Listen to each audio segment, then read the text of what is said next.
Welcome to Not So Quiet on the Western Front, the podcast where we lift the lid, bust the myths, and explore the incredible history of the First World War. I'm Dan Hill, a military historian and battlefield guide specialising in the history of the war on the Western Front. And I'm Dr. Spencer Jones, author and senior lecturer in war studies at the University of Wolverhampton.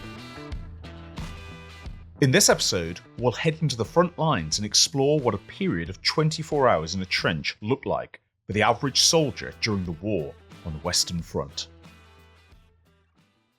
Well, hi Dan. Interesting episode we've got lined up today. One that's been requested quite a lot, actually, which is really what actually goes on in a trench when you're not engaged in a pitched battle.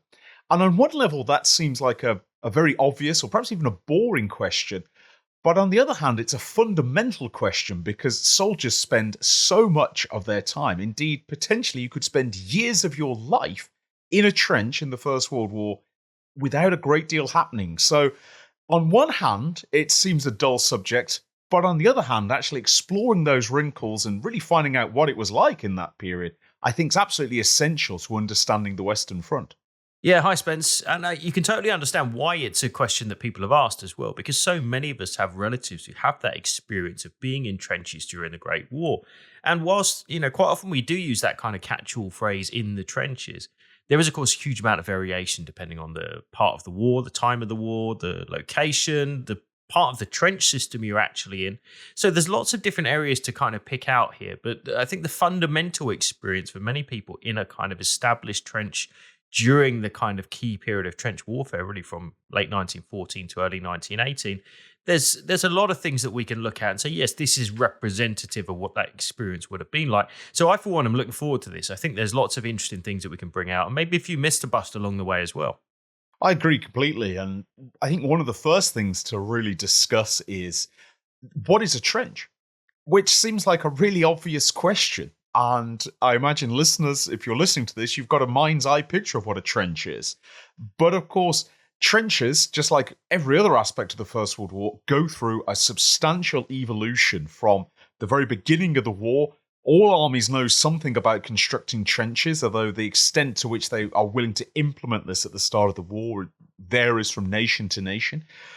But those trenches change considerably from just shell scrapes or foxholes that you carve out with your small entrenching tool to much more complex structures that really you're going to live in for a very long period of time. And I think it's worth reflecting on this aspect a little bit, Dan, because when trenches start, they are purely as a protective measure. They will allow you to keep your head down. You'll be able to go prone potentially in a trench, or at least you'll be deep enough so that not too much of your body is going to be exposed to enemy fire. And they're used in that sense. You form a trench, you fight from it, and then potentially you leave the trench and move to your next position. But once you start to get stalemate setting in, initially on the River Ain front in September 1914, and then along the entire Western Front by November and December 1914, you get something you've never really seen before, and that's trenches that are no longer going to be part of a battlefield, a temporary expedient to fight from, but actually you're going to have to live in this trench day after day, week after week. And although I imagine not many soldiers in late 1914 would have expected to be still in some cases in the same trench or same area of trench 3 years later, that's actually going to be the reality. And this transition of trenches from temporary fighting positions to areas where you actually live in is a really crucial change because nobody's ever done that before.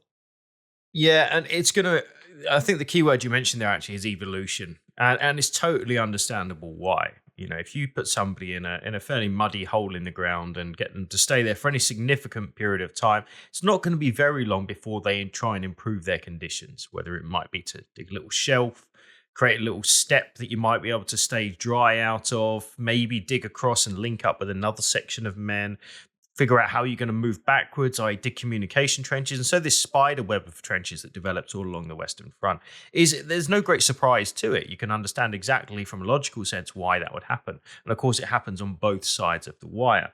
What's really interesting, actually, when we think about trench warfare is just how how incredibly complex these systems get. And we've done a full episode on trenches before, but rather than direct you back there, let's just briefly cover it. I mean, not only are we talking about frontline trenches, before long, really by mid-1915, you're going to have support lines, you're going to have reserve lines, you're going to have redoubts, you're going to in some cases have butts above ground trenches, you're going to have ammunition depots, medical facilities, cooking facilities, all of this within its own network. So you don't even have to leave the trenches to access much of the stuff you'll need on a daily basis. It's really a remarkable achievement considering these are taking place in what is literally a farmer's agricultural field at the start of 1914 with no infrastructure whatsoever. So chuck a couple of million guys in a field in France, add the risk of if you stick your head above ground for any significant period of time, you're going to get killed. Not particularly surprising that things develop fairly quick. No, indeed. And indeed they have to, not merely for combat reasons, but also for reasons that if you are in a very unsanitary trench, it's very cold, it's very wet, it's not safe, your troops are going to become ill. They're going to pick up disease, your immune system is going to be lowered in that environment. Disease is going to spread very rapidly, especially in areas where there is still and stagnant water gathering at the bottom of the trenches. You're going to get trench foot, the disease that you suffer from if your foot's constantly immersed in water, and also its variations, trench hand and even trench mouth, which you can generate from actually drinking or taking in this polluted water. And from an army's perspective, these aren't just minor matters of military health. This is a serious problem in the winter of 14 and 15.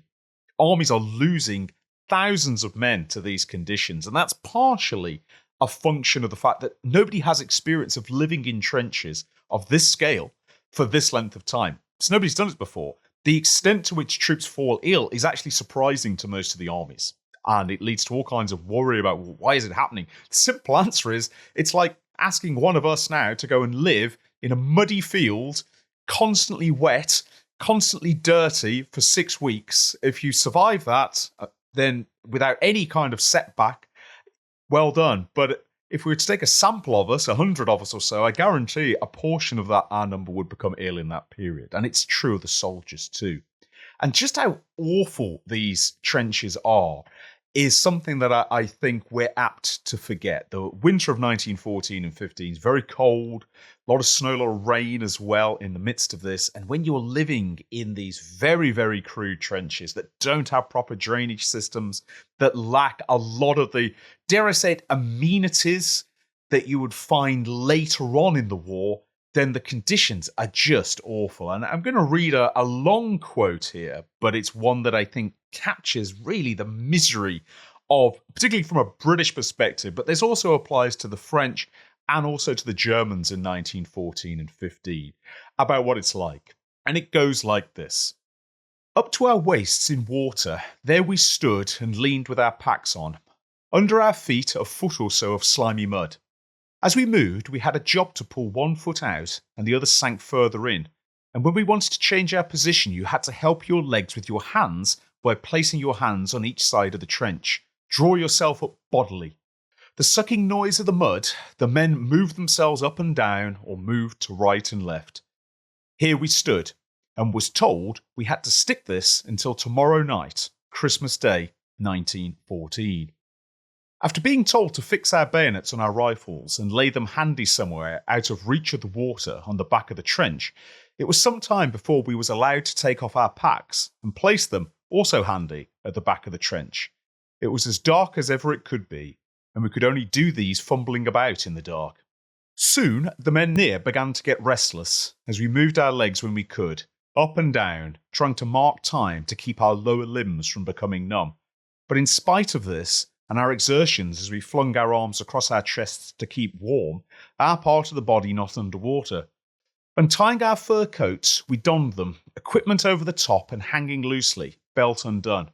Some of us had managed in the dark, after opening our packs, to find our woolen caps, drew them over our ears, and our regimental caps on top of them. Some even tried to sleep, leaning up against the back of the trench, feet planted towards the other side, in case of falling down asleep and into the water further. Some dozed with bowed head, until he again got restless and moved his feet and swirled the water higher and gave you a tidal wave higher up on your body than the high water mark, and so made you colder and wetter than you might have been. How long of this standing about one could not even guess, as hour after hour flagged on through the night. No shelling, just a few solitary rifle shots now and again on our right. My chum got fed up after a time standing and started to pull down chunks of earth from the parapet to stand over, out of the water. After asking him what the hell he was doing up there, he answered, "Looking for a bullet or blighty one. Anything to get out of this hell." And that's a long account, Dan, but an extremely powerful one. Yeah, that very last line, I think, anything to get out of this hell, I can really see that. I can really understand it. This is somebody who would rather take their chance of being potted by a sniper or being hit by a machine gun than spend any longer having been submerged in what's likely 1 or 2 degrees centigrade water for hours on end. It's just the endurance that would be required in dealing with that is just beyond belief. And obviously, this is December of 1914, so it really is no surprise that things have to change, and they do very quickly. And really, within a couple of months of this account, what we start to see is things like duck boards, which are allowing men, if not to be particularly comfortable, at least be more dry. And that really is is one of the big changing factors actually in trench warfare. You can put up with a lot of stuff, but being constantly wet is really problematic for not only the sanitary reasons you mentioned, just for morale and any number of things. It's very hard to sleep when you're soaking wet. So, you can understand how this evolution takes place, but it does eventually get us into a place where we can start to see true long extended periods in trenches, albeit spent, and importantly, with trench rotation involved. This is true, and is another factor that becomes apparent and necessary, in fact, in trench warfare. And that's that even the hardiest troops, the toughest men, can't stay in a trench indefinitely. They become exhausted, they become tired, they become demoralized, they become dirty. And initially, of course, particularly with the British Army and also the French, who suffered huge casualties in 1914. One of the great hardships in the winter of 14 and 15 is the casualties are so heavy that the Allies have to put just about every man they have available into the front line and keep them there for a long time. And that's very, very draining and wearing on the troops indeed.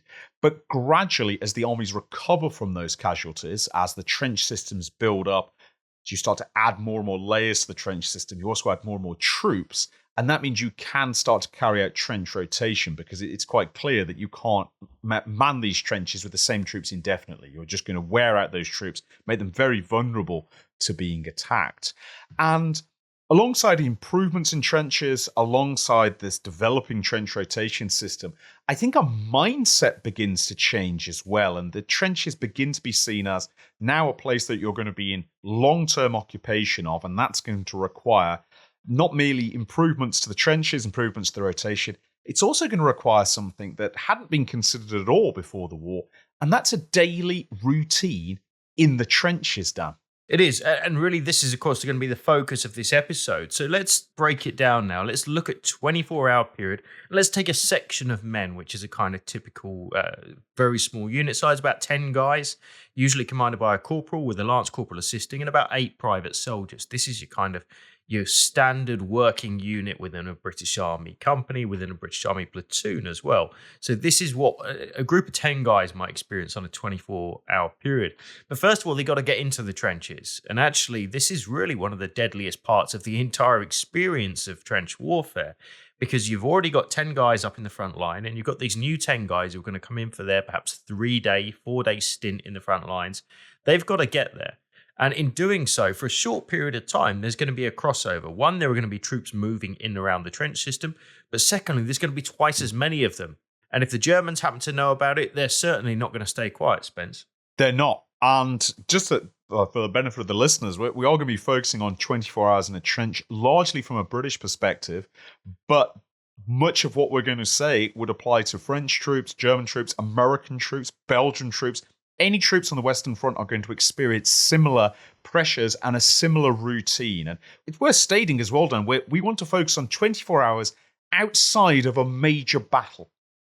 Thinking about a period perhaps for the sake of argument, in the winter or autumn period, it tends to be quieter on the Western Front, not universally, but tends to be quieter, where major action is not expected, but the trenches still have to be maintained. And in this, you may be forgiven, listeners, for thinking not a lot happens, but there are, of course, dangers, and you've identified a really important one there, Dan. Simply moving through the trenches, moving up into the area you're going to occupy is dangerous. Communications trenches only begin a certain distance back from the front line, and you're going to have to approach entry to those communication trenches actually effectively exposed. You are going to be marching into this position before you enter the trench network. And it's that march towards the communication trenches that's one of the most dangerous periods, because if the enemy is alert and they have ammunition, they may well put down some sort of spoiling bombardment. Not a huge one, and we're not talking thousands of rounds being fired here, but that doesn't matter. If you're caught under a sudden little burst of fire, it can only be 30 or 40 rounds incoming. If you're caught out in the open by that, it's very frightening, and it's also very dangerous to you. And both sides will try and do this. If they get indication there's going to be a trench rotation and they have the ammunition to spare, they will often put a few shots down. And even if they can't put down a large number, just a battery firing half a dozen rounds in that direction is enough to really put you on edge, because you're in a very vulnerable position. And indeed, it does and can do inflict casualties. And spare a thought, listeners, if you're relatively inexperienced troops, perhaps you're fresh, perhaps you've not seen action, perhaps this is your first time into the trenches, that's some welcome if there's lots and lots of shelling coming down. And as I say, it can vary enormously in intensity, from the odd nuisance handful of shots to a much more concerted barrage that may include gas as well. That's the welcome to the trenches, and that's before you actually even get close to the front line. Yeah, what a grim experience that must have been. Of course, everybody has their own first time in the front lines. You just got to hope that yours happens to be in a fairly quiet area at a fairly comfortable time. Let's take, for example, though, let's say the winter of 1915, right in the deepest, darkest winter of 1915 for our 24-hour period. And what we're talking about with this section of 10 men is not a tiny little compact area. It's actually a stretch of maybe about 30 yards. And this is maybe something that's misunderstood, actually. When you see images and film of the Great War and you see men in trenches, quite often they're shoulder to shoulder or very closely packed together. The truth is, on a regular day, that's not going to be the experience at all. You might have 10 guys covering an area of, say, 30 yards wide. They're only ever going to get really packed trenches just prior to an over-the-top attack or in a concerted defensive effort. Actually, for much of the time, there's quite a lot of space to move about in the trenches and not too many men manning those trenches. But let's say they get into there, and it's going to be typically, almost exclusively during the cover of darkness that relief is going to take place, particularly to try and avoid enemy shelling and the enemy spotting you moving up and down the lines. They're going to come in and they're going to arrive into an area. There'll be something of a handover procedure with the outgoing unit. So you might have the corporal of the outgoing section talking to the corporal of the incoming section, who are going to hand over with a few instructions. It might be, stay out of this traverse on our left. We've had an active sniper in this area. It might be that there's a machine gun 200 yards to our right that's been hitting us every morning just before dawn. It might be, watch out, there's a bit of rusty nails sticking out of that board over there, which somebody caught their arm on and now has got an infection in their arm. It could be any number of things. It's also going to be a handover of stores as well, because one of the things each section of trench is going to retain is its own, if you like, permanent stores. You might move into a section of trench and there's going to be literally a list saying, right, for you guys incoming, when we got here or when we left here, there was one trench periscope, there were half a dozen candles, there was one very pistol and 7 flare cartridges. Now, if you leave, if you've not accounted for the fact that, there's now no flare pistols and somebody's nicked the trench periscope, you're going to have a couple of questions to answer to the platoon sergeant. So there is, of course, this establishment that goes on. So checking your trench stores, finding out what the nuances of that particular stretch of line are, very important and can really save lives. And then, Spence, it's really getting you guys in, placing them in the trench and just trying to get comfortable, at least for the first few minutes. It is, and there's so much to take in as well. And the fact that this happens so often, if you have a long career fighting on the Western Front, you will have done this dozens of times. And it doesn't really get commented on that much in post-war literature because it's just part of the job. But it's actually quite a complex part of the job. And if we extend our 24-hour story here, so perhaps you brought your section in as part of a company, that perhaps there has been a harassment bombardment, your section has escaped casualties, but everyone's a bit shaken up by that. That's not a great start to this.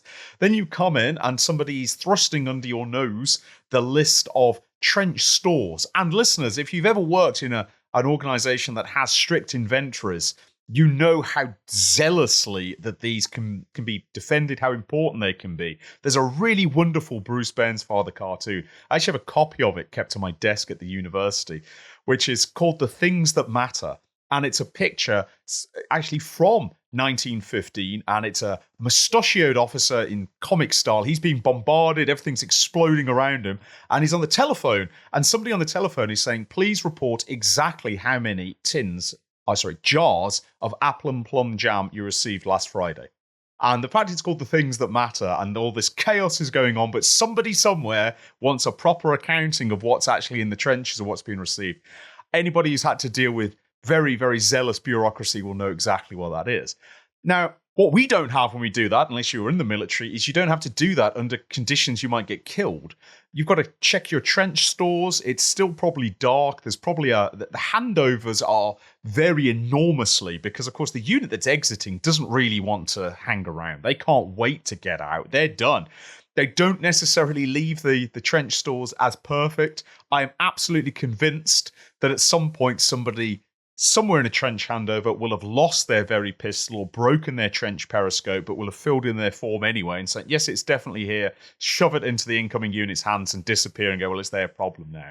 And so you've got to be doing that whilst also guiding your unit into its position, possibly in trenches you're not familiar with, making sure everyone's in position in the cover of darkness, because pretty soon afterwards, you're going to have stand to. Absolutely. And this is a really important part of the day. It's really it marks the start, in a sense, of our 24-hour period. And obviously, this depends on the time of year as to when stand to is going to be. But normally it's just pre-dawn. So let's take winter, for example. That might be around 6 a.m., something along those lines. We're going to have stand to, sometimes referred to as morning hate, which suggests it's not particularly popular, and for good reason as well. Quite simply, what we're going to find here is that every man within that section, all 10 of them, are going to man the parapet. So we're going to fix bayonets. We're going to see men standing on when we say the parapet, really it's on the fire step, facing towards the enemy. And they're going to wait for darkness to disappear and daylight to come about.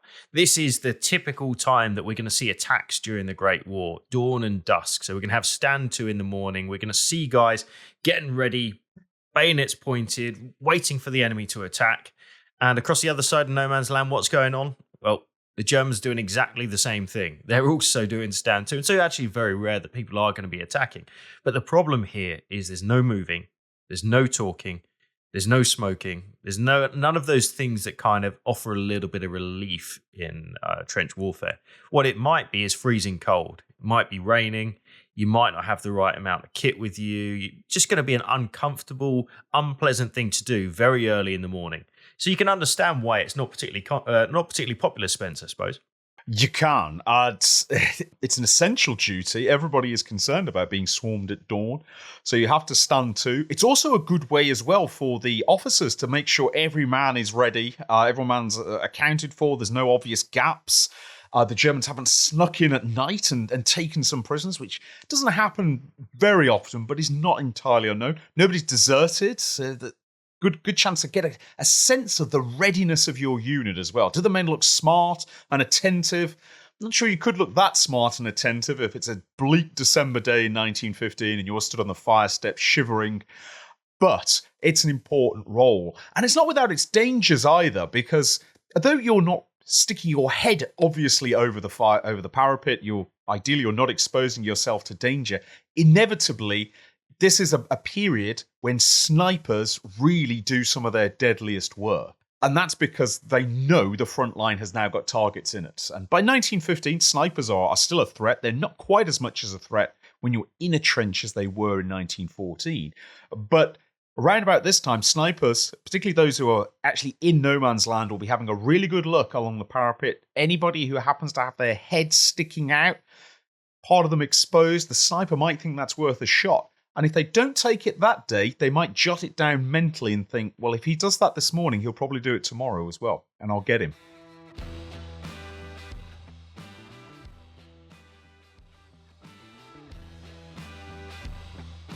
One thing as well that you will be exposed to, or possibly exposed to when you're standing to and you're going through what the soldiers refer to as the morning hate, is a different kind of hate. And that's the slang term for an early morning, or indeed any time of the day, but especially an early morning artillery barrage. Yeah, indeed. And again, comes back to this idea of a welcome to the trenches. Nobody likes to be exposed to artillery fire at the best of times, but this kind of classic idea of firing off rounds at your enemy, just to keep them on edge, keep them on their toes in the morning, it is really an uncomfortable thing for everybody involved. And it really becomes almost like clockwork on a day in the trenches. And it's something that many troops remark upon throughout most years of the war, this idea of the morning hate, sometimes referred to as stand to, sometimes mixed in with this idea of literally being the artillery barrage. It just makes that first hour of every day just an uncomfortable and really quite unpopular time period. And it is about an hour that we're talking about here. So this entire process usually takes an hour. Eventually, though, we are going to finally see some kind of movement. For one of those 10 men, it's going to be a rather uncomfortable following 2 hours because you're going to be the guy unlucky enough to remain on what they refer to as sentry go. So when everybody else steps down off the parapet, you're going to stay there for another 2 hours during daylight hours. The other 9 guys, though, they can start to get on with their day. And what better way to get on with your day, Spence, or to start your day following a fairly grim period and perhaps some artillery rounds? Nice bit of rum. Well, it's definitely well timed to perhaps bring your spirit up, because standing to on a morning, especially when it's cold, is pretty grueling. You're going to be cold by the end of it. You may be dirty. That morning hate, the artillery fire that comes down, scatters dirt around and things like this. So you might be dirty from it, cold, pretty fed up. And the one thing that is designed to really boost a bit of morale is the appearance of the rum ration that's going to come down the trenches. And it serves, as well as a morale booster, everyone likes a tipple at this time, it also serves as a great way to warm yourself up, because you will have been cold. You won't have had your breakfast before stand to. You might have been able to cram a bit of snack into your mouth if you had some in your pocket, but you won't have had a formal meal. And so you're actually taking rum on an empty stomach, which is going to warm you up pretty quickly. It might put you in a good mood as well compared to the rest of the, after the grimness of the morning stand too. And just on that, just to tie it to the artillery, mention the artillery likes to fire off a few rounds towards the enemy when it knows they're occupying the frontline trench. Makes sense. You know there's troops there. Fire a few rounds at them. If nothing else, you'll disrupt them. You'll make them put their heads down. The morning artillery fire from the Royal Artillery is sometimes called their morning rum ration, because it's a way of warming up the gun crews. They're going to have to sweat a little bit as they load and fire the guns, traverse the guns and things like this, fire up a few rounds in the general direction of the German front line, or vice versa, I imagine. Germans firing back at the British and the French. And then they get the drinks as well. But I can imagine, going back to our 24 hours in the trenches, for an infantryman, after you've had that, you're cold, miserable, bit muddy already, you can see there's rain coming in, you can see the clouds forming over you, it's going to be a cold, wet day. I'd be really looking forward to that rum ration, Dan. Yeah, absolutely. And of course, it springs the rum jars themselves, which are brought up, marked famously with SRD, springs this famous nickname of seldom reaches destination, which so many people comment on during the Great War. Actually, there's an important point to make here. Seldom reaches destination, a kind of tongue-in-cheek way of talking about how the lads in the Army Service Corps tend to pilfer it and sell it to the locals behind the lines. It's actually a really important point. Imagine being in the front lines and you've got very few home comforts. Imagine being there one day and the rum ration doesn't appear. That's going to be a really frustrating, annoying, aggravating situation to be in. And it's quite often overlooked, Spence. These little things, these little kind of moments where you get a bit of something to look forward to in a fairly bleak environment. I can imagine if the rum ration doesn't turn up one morning, you're going to be pretty damn annoyed about that. You certainly are. And we only have to look at some of the archival evidence for this, that troops get grumpy if their rum ration doesn't turn up. As you say, Dan, this is a small highlight in an otherwise pretty dull day, as we're going to take it through the 24 hours. A dull day that's tinged with constant danger as well. And when your rum ration doesn't arrive, you're left standing around, you're cold, you're fed up. The one thing you can look forward to, having a tot of rum with your mates, is gone. And the question then is, well, where's the rum gone? And quite often there's accusations it's been pilfered, especially by the Royal Army Medical Corps, who a lot of frontline troops regard the Royal Army Medical Corps as absolutely unrepentant thieves. The Royal Army Medical Corps, RAMC, sometimes referred to as rob all men's clothes or rob all my comrades. Maybe the Army Service Corps troops have taken it. There's all kinds of then conspiracies about what's happened to our rum ration, and usually you blame rear area troops for it. In reality, there's a whole host of things that might have happened to it. It might have been disrupted on the road. It might have not been able to get through the trenches. None of them might have been brought up. But if you're a frontline soldier, you're not really interested in the reasons. All you know is you haven't had a drink. And it means that there's going to be serious grumbling. And if that goes on for a few days, then units can really become demoralized. It's, as you say, Dan, a really important point that it's a rare treat in otherwise a pretty bleak environment. The one thing you can say is if your rum doesn't arrive, you should still at least be able to get a good breakfast. But I think perhaps the soldiers enjoy their breakfast a bit more if they'd had a tot of rum beforehand. Yeah, you can imagine so. And of course, breakfast is something that most men are going to look forward to, particularly after that grim period of time. And quite often having burnt a lot of energy, particularly if you've just moved into the trenches, you would have really been up moving about for 4 or 5 hours by now, moving up in the darkness through difficult trench systems. It's very, very energy intensive.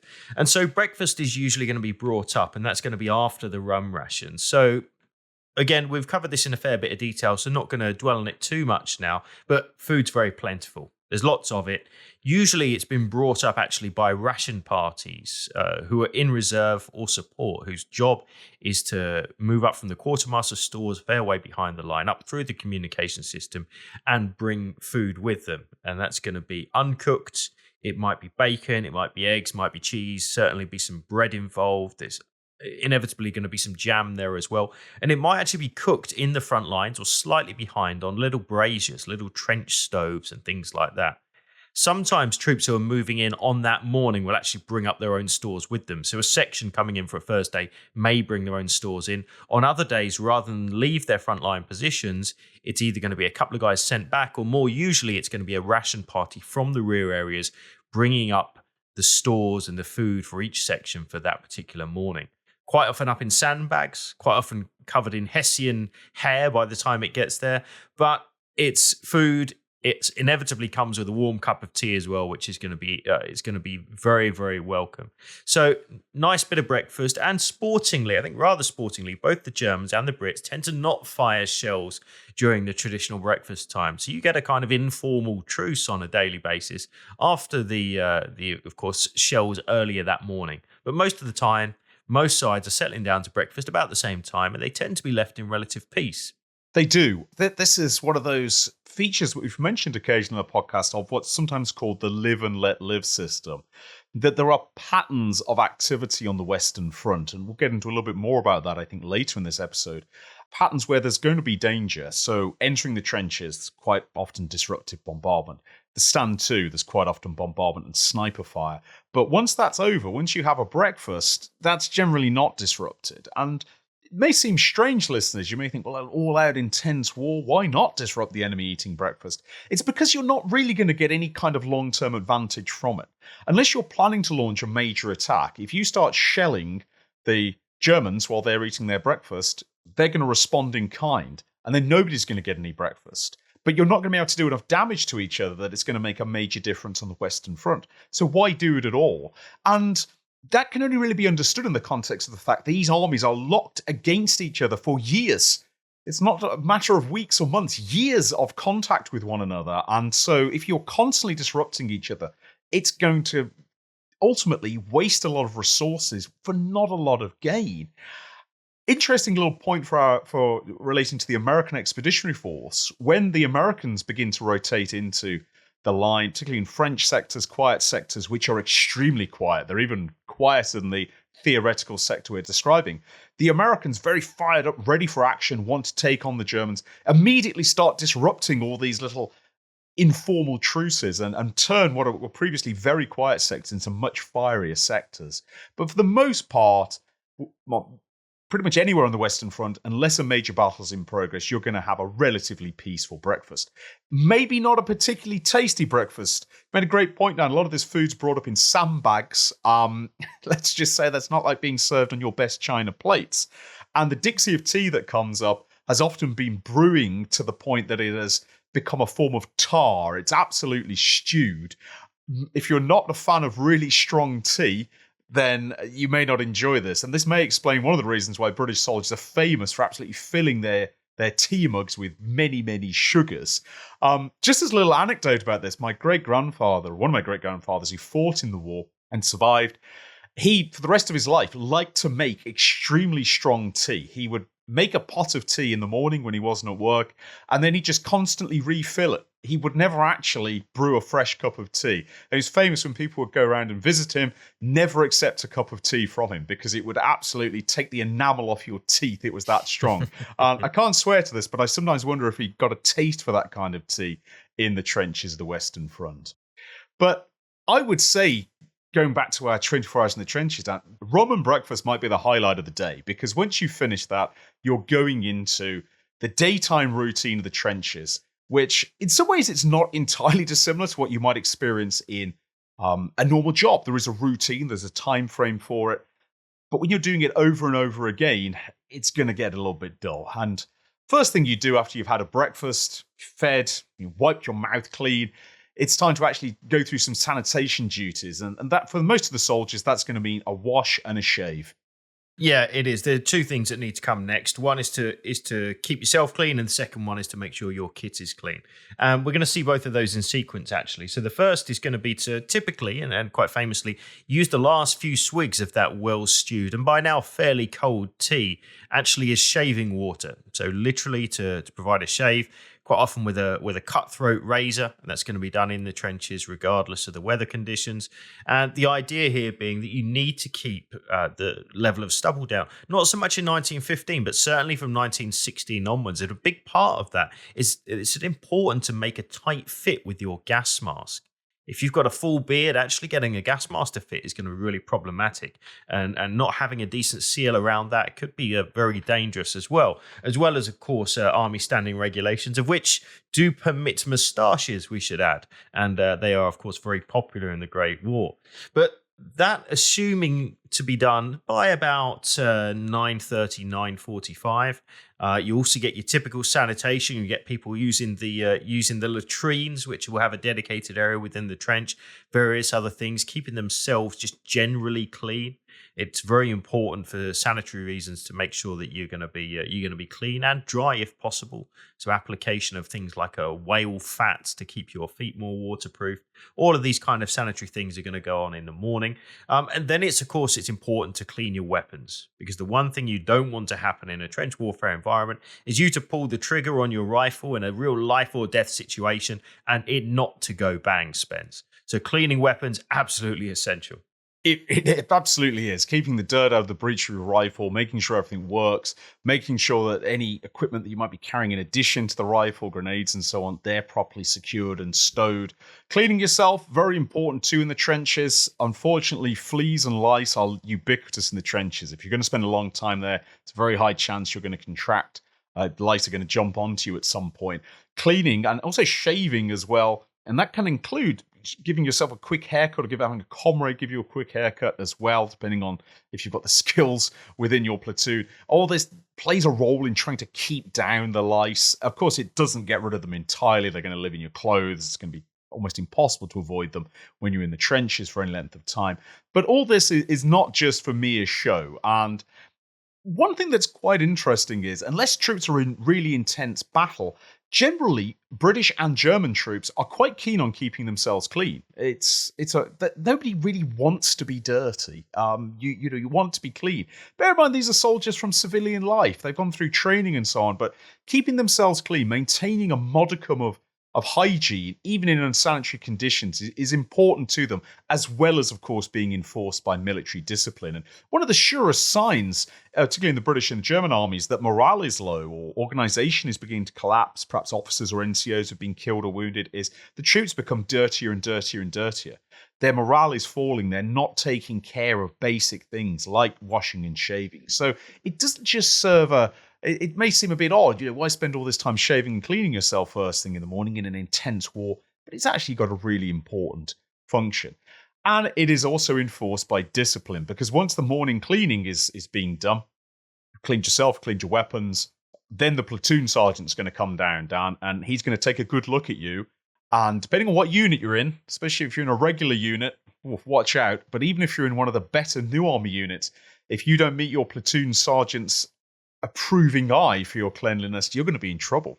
Yeah, absolutely. And this is going to be what happens next. So in our kind of winter conditions, we're talking about 10:30 in the morning. We're going to start to see this daily rounds inspections that we're going to come about. Just going to go back for 1 second really briefly, just to the idea of weapons cleaning, because there's an important point here. Weapons cleaning can only ever be done by half the section at a given time. If you were to have, for example, a German raid comes in, say at 10:15 in the morning, and your entire section is sitting there with their weapons disassembled, their bolts out, and their pull-throughs halfway through the barrel, you're going to have a real problem. So actually half of the section always needs to keep their weapons in firing condition, whilst the other half clean. So you do get this rotation that goes on. But as you say, Spence, we are eventually going to have other inspections, which is going to include the platoon sergeant, who's going to come around. He's going to inspect each section within his platoon. He's also going to talk to the corporal commanding each of those sections, and they're going to discuss things like the trench area that they've just moved into. They're going to look at things like areas that perhaps are going to need some kind of repair throughout the day. Maybe there's a section of broken duckboard within that trench section. Maybe a shell's come in or a mortar round's come in during the night and has collapsed part of a parapet somewhere. These are the kind of things that need to be discussed, and the platoon sergeant is then going to delegate to the corporal, right, when you get a second, 4 men are going to go and do this job. 3 guys are going to go and do this job here. He's also going to be casting an eye to make sure, as you rightly say, the guys are in good condition, their weapons are in working condition, all of their trench stores are complete, all of those kind of things that need to just go on a typical morning. And assuming, let's say it's a fairly quiet day, let's say no shells have come in, let's say no rounds have disrupted that particular section of trench on the preceding night, there may even be here an opportunity for some free time that morning. And free time, obviously, incredibly welcome, Spence. Not everybody's going to get it. Somebody's going to stay on that 2-hour sentry go, whilst the other 9 men are not. But for those that do have that free time, absolutely essential. It really is, because otherwise, assuming the trench itself has not been damaged, there's no blown-in parapets, there's no broken duckboards, there's actually not a lot to do in the trench. You are obviously on a level of alert for if the enemy try and attack, but the daytime at a trench is usually quiet outside a major battle. Might be the odd sniper shot, might be the odd shell comes flying over, but usually those shells that are being fired are actually ranging shots, or sometimes a gun is, the phrase is, a gun blows its nose. The gunners will fire off a round or two to really keep the barrels warm or test barrel flight. They're not really attempting to kill you. Yes, they're using deadly munitions, but there's not really any great intention behind it. So it's quiet.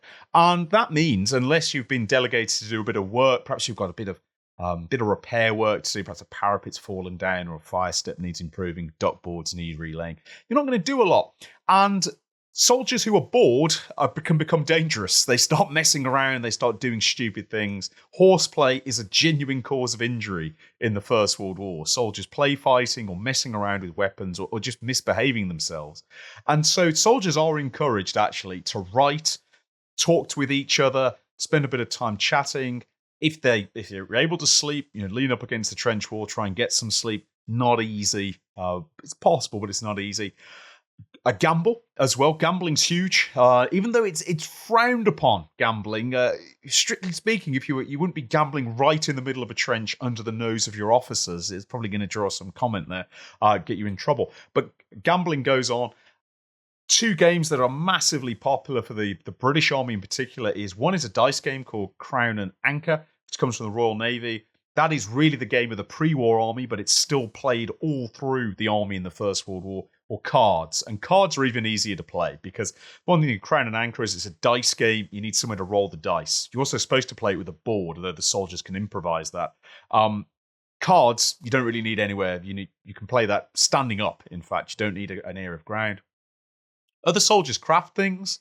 Trench art is popular if you've got those skills.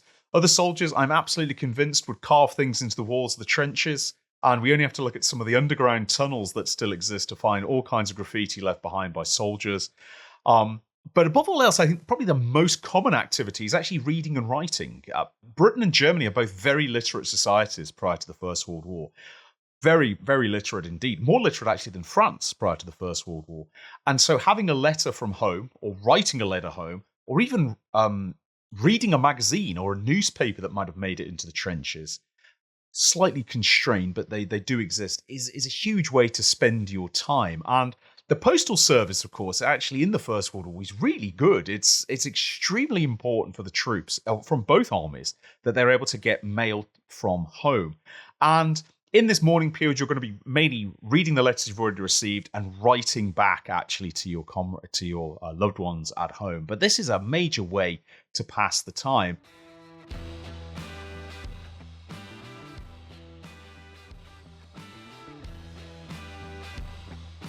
In the midst of this as well, there will be a bit of sentry duty going on. The trenches haven't completely stopped at this stage, Dan, but I'd say this mid-morning period is one of the quietest, safest periods. You're not going to get trench raided at 11 a.m. unless perhaps it's extremely foggy. But in our theoretical, it's a grey winter day, good visibility. So that mid-morning stretch is pretty peaceful. Yeah, it's also an opportunity to get to know the men around you. And we should point out here, and this is something that as you were talking there, Spence, I was just thinking about the kind of the dynamics of this. The idea of seeing being a private soldier in a frontline trench and kind of knowing officers within the battalion and that kind of thing, knowing your company commander, knowing perhaps the major or the colonel, chances are that the guys in the frontline trench really they have very, very little engagement with them on a day-to-day basis. The highest, the head of their family, so to speak, that family of 10 men is going to be a corporal. You might see the platoon sergeant come around once a day. You certainly don't want to draw his attention, but really it's your group of 10 mates that you're going to be living with, fighting with, and occasionally dying with in the Great War. So this group of 10, this kind of section-size bond is really, really important. It might be, if you're very lucky, it might be the same 10 men for a year or so. It might be that one day a shell comes in and 2 of those 10 get killed, and you're going to get 2 new lads in. And maybe by the end of the war, none of the faces around you are the same ones you saw in 1914. But on the whole, it's going to be this little family dynamic that really develops. And this idea of wondering why people will stay and fight in the Great War, particularly in conditions like we're discussing at the moment, I think you can really draw down to that group of 10. You stay because your mates are there. And this is how those mates are formed. Those little periods before lunch, after lunch, where you have a chance to find out, tell us about your family. Tell us about your background. What do you like? Let's talk about things that are similar that we each enjoy. So you can just imagine how these bonds are formed, particularly in very dangerous scenarios like we're describing. It's just remarkable to me. But of course, the day goes on, Spence, and we need to move on as well. And of course, lunch is going to be next. It's going to be brought up about midday. This is brought up. So this is not something that's cooked in the trenches. It's already been created, already been formed back behind the lines. Hot food, ideally on a winter day, brought up by ration parties. Worth pointing out, not always hot by the time it gets there. If you're one of 4 sections and it's going to arrive at section... you're the 4th of those 4 sections, you might find that the stew, and almost inevitably it is stew that comes up, is going to be pretty cold by the time it gets to you, which isn't going to be overly convenient. But it is still food, it's course calorie high, it's nutritious, it's going to be brought up inevitably with a cup of tea, and it's a welcome period of time for men, which actually is a fairly standard midday meal. Everybody knows to look forward to it. And if you're really lucky, Spence, even after you've had lunch, you may even get a little bit more free time. You might do, as again, if you're taking our 24-hour theoretical, it's a quiet sector, it's a quiet period of the war. You have your lunch, as well as the lunch that comes up, you might get some post. The post generally arrives in the trenches around about the same time as lunch. And that's going to be a real bonus. If you get some hot stew and you get a couple of letters from home, that's a good day for you in the trenches. That's a positive day. And then if it is a quiet sector, you might get some free time after lunch again. So you can go back to chatting. You can pick up that card game that was just interrupted by lunch. You can do whatever you want. And different soldiers really do express themselves quite differently. And this is where you made a good point about the section bonds are important here. And of course, you can get sections that have gone bad, where the sections fallen out with each other, they're not getting on well. But that's relatively rare. Most of the time, just the circumstances are you've got to find a way to get on with these people because you're living and potentially dying alongside them. It's no point harboring grudges if you can stamp them out. And so you're going to chat with your mates, maybe you respond to the letters you've just received. You might get grabbed to do a bit of repair work or a bit of duty work. But otherwise, again, it's pretty quiet until sometime in the afternoon, the mid-afternoon. That's roundabout when the medical officer is going to appear. And a bit like a doctor in a hospital on a ward, might carry out occasional tours of the ward and check on people. The medical officer will come round as well. And he's not going to inspect every single individual man.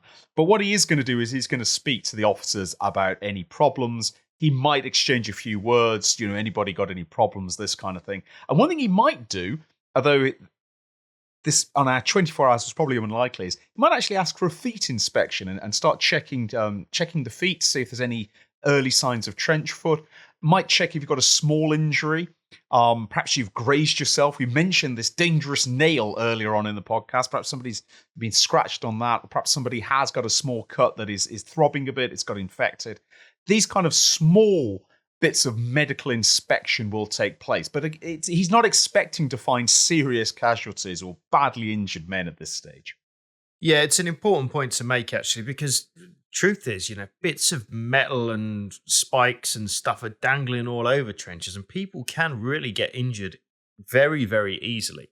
And it could just be as simple as a little nick as you're moving along the trench, which breaks the skin. Could eventually cause tetanus. It could certainly get infected in the kind of conditions that we're in. So actually, when the medical officer comes round, even if you don't particularly feel it's a big deal, just showing something, figuring out, okay, look, sir, this is the situation here.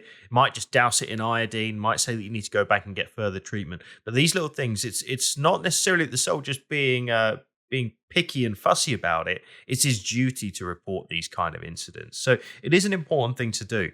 And whilst, of course, that's going on, some men are going to have a bit of free time. Of course, they're going to continue letters. An incredible 12.5 million letters a week are sent back and forth across the Western Front. That's a staggering amount. There's also things like condiments and food, as we know, coming in as well. So these things tend to be pulled within the section and shared out. And you made a really good point, Spence. And, not all sections are going to get on well.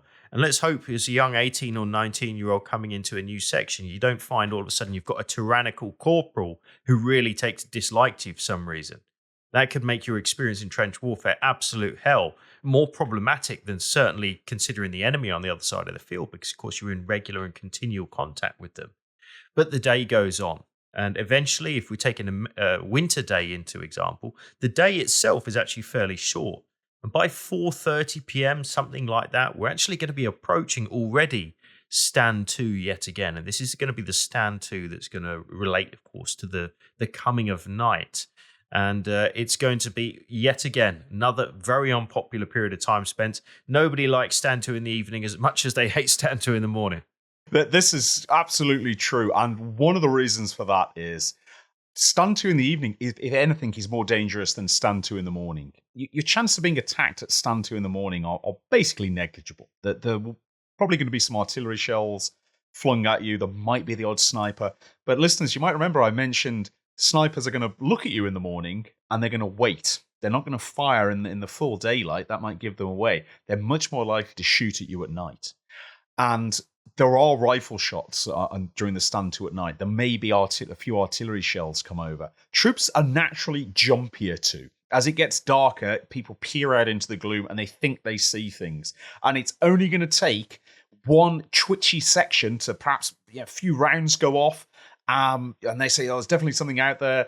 Some flares go up. And the stand 2 at night, much more so than the stand 2 at day, can very quickly turn into a very tense and indeed sometimes quite intense firing in this period because some units have got a bit edgy.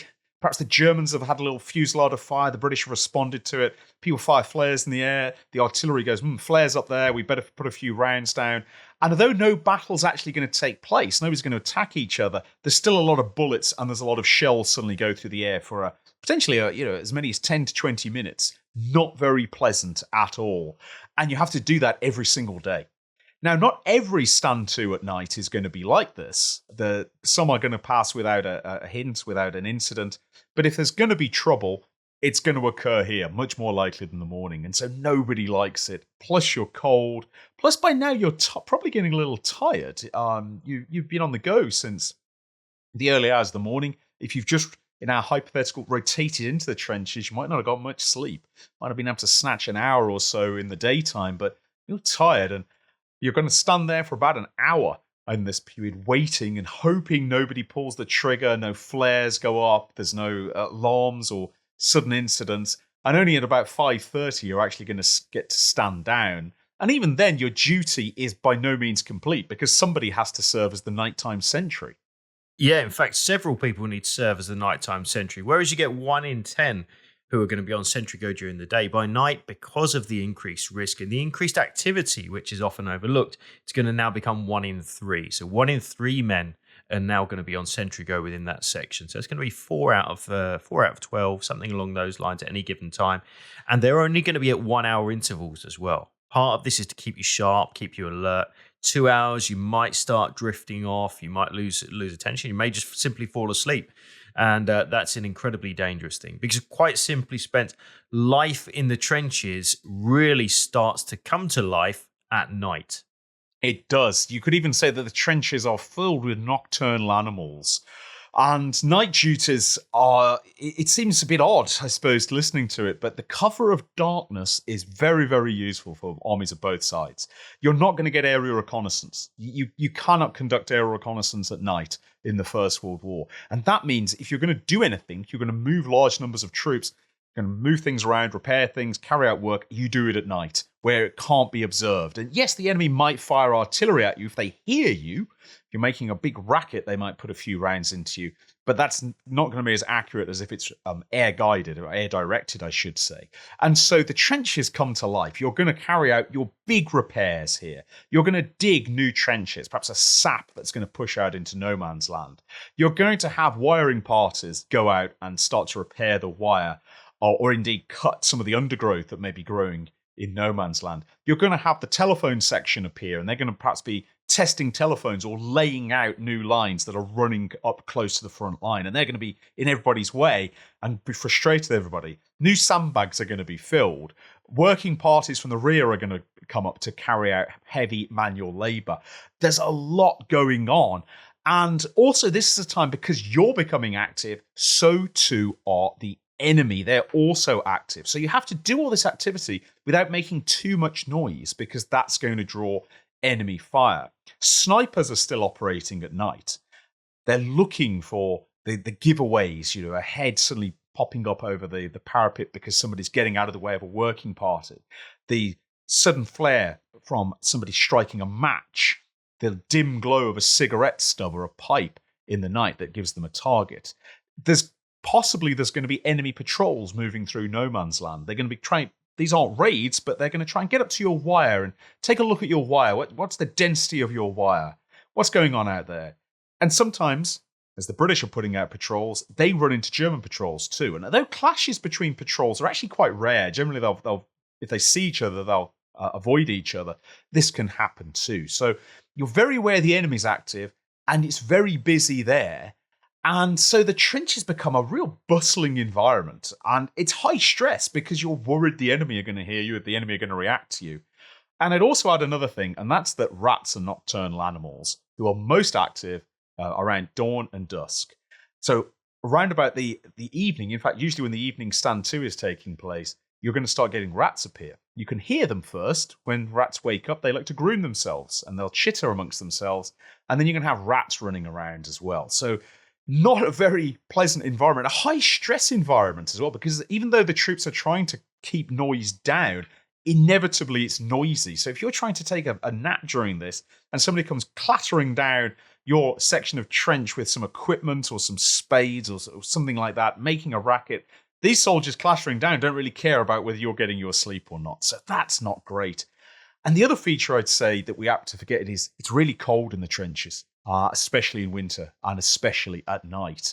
And so you're not going to get much sleep. And the sleep you're going to get is not going to be of a high quality. Yeah, I almost want to say here that for those of you guys listening in, and I wonder if we should try and approach it this way. Imagine serving in a frontline trench in the Great War, not as being a day shift, but as being a night shift.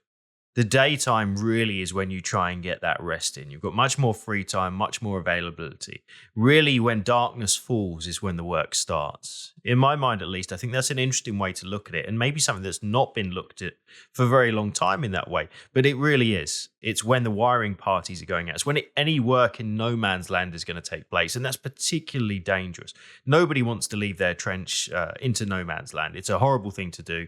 But to go out under the guidance of an officer or an NCO in order to lay wire or to, in some cases, try and bring in wounded if there's been an attack in the recent past, anything like that. And as you said, clear undergrowth. Famously, I remember, Spencer, an account that I was reading a little while ago, and it's about a guy whose war is ended when he's wounded trying to scythe down long grass in no man's land.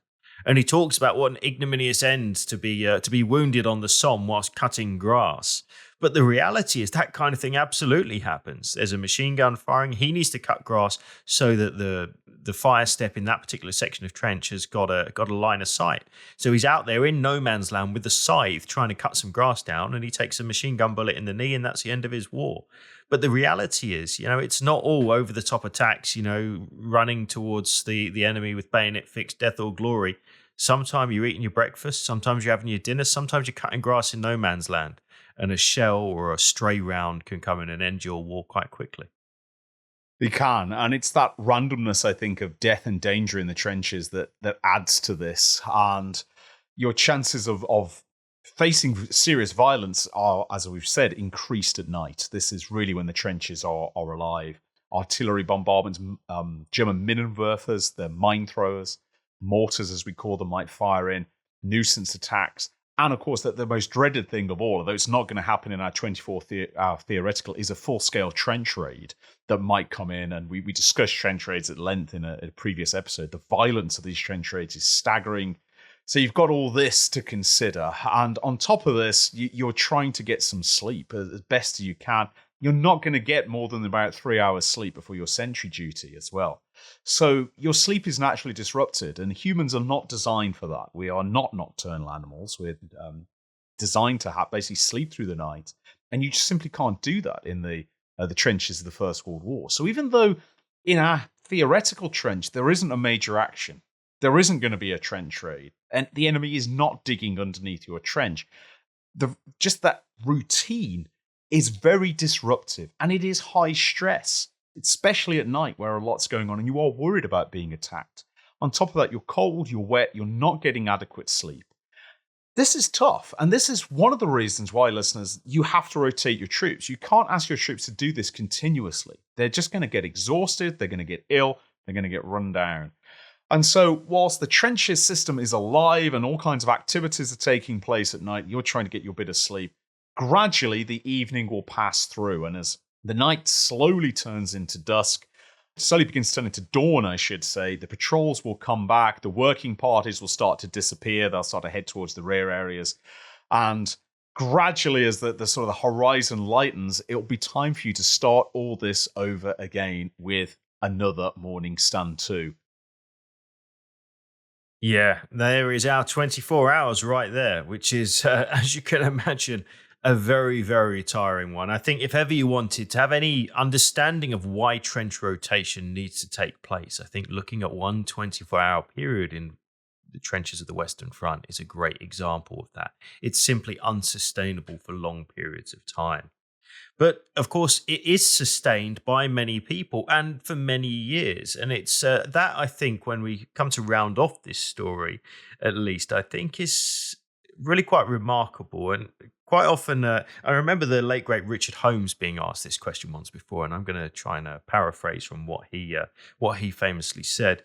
He was asked to explain what he thought real bravery was in the Great War, and the questioner was perhaps thinking of going over the top and charging an enemy machine gun, or flying in an aircraft with no parachute day after day. Those things are both brave and impressive and courageous. But in many cases, those acts of courage and bravery take place over a very short period of time.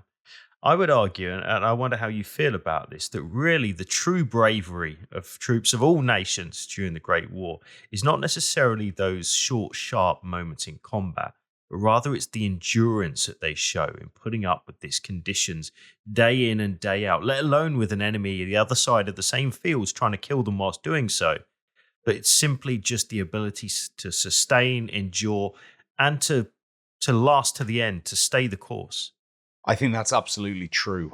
And one thing that I think we're really apt to forget, and I hope this episode has restored, is that just being in a trench, even when you're not involved in pitched battle and intense combat, not going over the top, is actually grueling, stressful, physically debilitating, and fundamentally an unnatural activity for you to undertake. And men, whether they're British, French, German, American, Belgian, are going to have to do this day after day after day for years on the Western Front. And I don't think you could have really put it better than to say that the real bravery, no matter what nationality you're from, French, British, American, German, Belgian, it's actually just enduring this. And I hope, listeners, we've given you a good feel for what it is like to endure 24 hours in a quiet trench. You've been listening to Not So Quiet on the Western Front, a Battle Guide production. If you've enjoyed this podcast, why not check out the Battle Guide YouTube channel, where we regularly release documentaries exploring some of the most famous and extraordinary episodes from throughout military history. If you'd like to support the Battle Guide team to create more content just like this, why not head over to our Patreon, where for the cost of just a cup of coffee, you can get access to full-length virtual battlefield tours, exclusive behind-the-scenes content, decide which subjects we cover in future podcasts and videos, and join a fantastic community of like-minded people. That's all this time. See you again soon.